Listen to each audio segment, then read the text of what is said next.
თხილის კულტურაში გავრცელებულია სხვადასხვა მავნე ორგანიზმები, ეს არის სოკოვანი დაავადებები, ასევე ბაქტერიული დაავადებები, სხვადასხვა მავნე მწერები, მავნე ტკიპები და აუცილებელია ამ მავნე ორგანიზმების წინააღმდეგ გატარებული იყოს ღონისძიებები.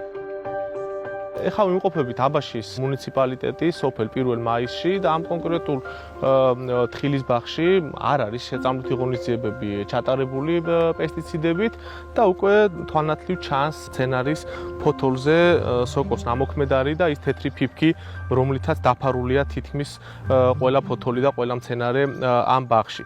ამიტომ აუცილებელი არის ჩატარდეს საწინააღმდეგო ღონისძიებები და აქ ეხლა რომ იყოს ჩატარებული სამი წამლობა, იდეალური შედეგი იქნებოდა მიღებული.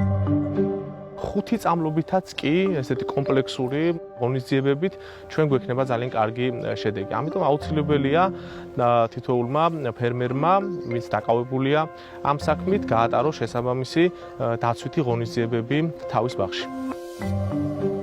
ჩვენი შემოსავლის ძირითადი წყარო არის პლანტაცია თხილის, რომელიც ჩვენ სამსახური არ აქვს. მუშევრები ვართ, ეს არის ჩვენი სამსახური და ამით ვირჩენ თავს.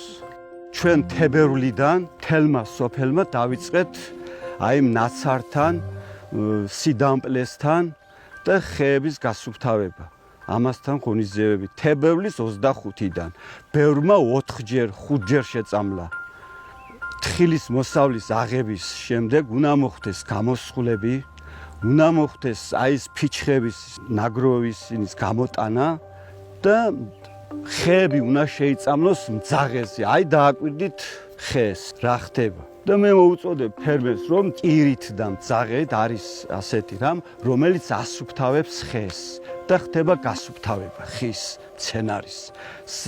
და შემდეგ გაზაფხულიდან შავი აბნით, კირით, ბორდოთი, არის სხვადასხვა პრეპარატები, აი კვირტიდან რო გამოდის, აი შემდგომში იქიდანვე უნდა და როგორც და ფოთოლი რომ წარმოიქმნება, ფოთოლის ზრდას დაიწყებს, აი იქიდან შემდეგ უნდა ნაცარზე მკურნალობა.